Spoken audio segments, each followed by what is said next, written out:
Hello everyone, आज की video में हम देखेंगे आरोही क्रम क्या होता है और अवरोही क्रम क्या होता है।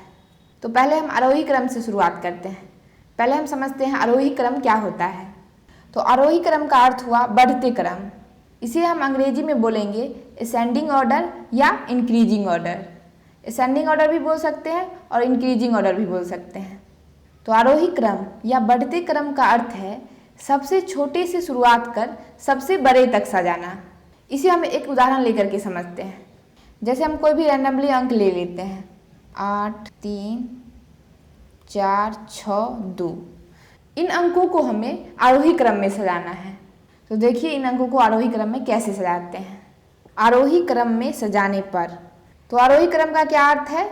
सबसे छोटे से शुरुआत कर सबसे बड़े तक सजाना। यानी कि हमें बढ़ते हुए क्रम में चलना है।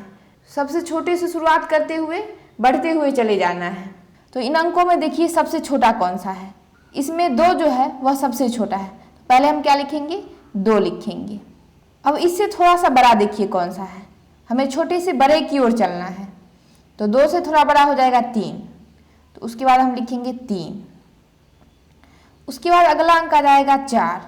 तो उसके बाद हम लिखेंगे 4। उसके बाद अगला अंक है 6, यानी 4 से थोड़ा बड़ा है 6। उसके बाद सबसे बड़ा है 8। तो सबसे लास्ट में क्या लिखा जाएगा? 8। तो इस प्रकार से हम आरोही क्रम में सजाने के लिए सबसे छोटे से शुरुआत करेंगे और सबसे बड़े की ओर चलेंगे।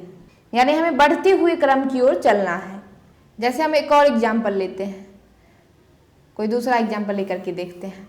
जैसे हम ले लेते हैं 25, 326, तो बड़ा बड़ा संख्या लेते हैं 434, 217 और 91।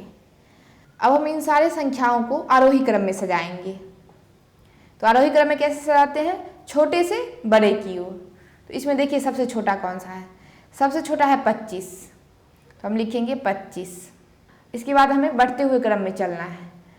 तो 25 से थोड़ा बड़ा हो जाएगा 91। 25 से थोड़ा बड़ा हो गया 91। अब 91 से थोड़ा बड़ा देखिए कौन सा है? उसके बाद हो जाएगा 217। तो लिखेंगे 217। उसके बाद होगा 326।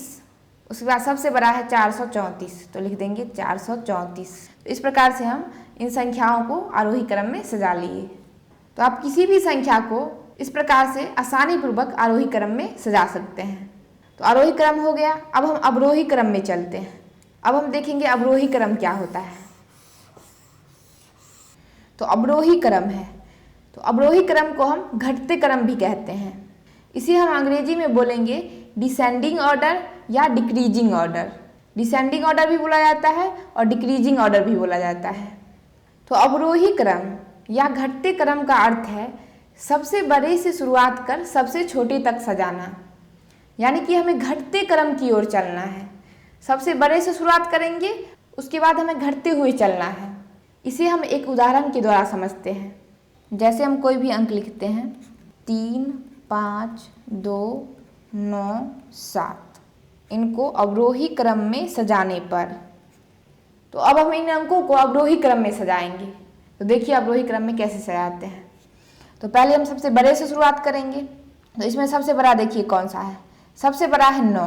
तो पहले हम 9 लिखेंगे। अब हम घटते हुए चले जाएंगे। अब देखिए 9 से थोड़ा छोटा कौन सा है? तो 9 के बाद आ जाएगा 7। तो उसके बाद हम लिख देंगे 7। घटते हुए चलना है। अब अगला 7 के बाद आ जाएगा 5। 7 से थोड़ा छोटा है 5। उसके बाद है 3। उसके बाद हम लिख देंगे 3। और सबसे छोटा है 2। उसके बाद हम लिख देंगे 2। 3 के बाद लिखा जाएगा 2। तो इन अंकों को हम आसानी पूर्वक अवरोही क्रम में सजा लिए। तो इसमें हम एक और एग्जाम्पल लेकर के देखते हैं। अब हम कोई बड़ा सा संख्या लेते हैं 256 लिख लेते हैं, 127। हम रैंडमली कोई भी संख्या हम लेते जा रहे हैं। 629 लिख लिए। उसके बाद 39 लिख लेते हैं। उसके बाद 51।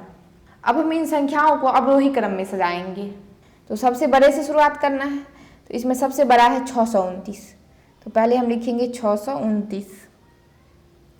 अब हम घटते हुए चलेंगे। अब देखिए 629 से थोड़ा छोटा कौन सा है? उसके बाद होगा 256। तो लिखेंगे 256। 256 के बाद हम लिख लेते हैं 127। 127 हो जाएगा। उसके बाद 127 से थोड़ा छोटा हो जाएगा 51। तो उसके बाद हम लिख लेंगे 51। 51 के बाद देखिए कौन सा है, 51 के बाद सबसे छोटा है 39। तो उसके बाद हम लिखेंगे 39। तो इस प्रकार से आप किसी भी संख्या को आसानी पूर्वक अवरोही क्रम में सजा सकते हैं।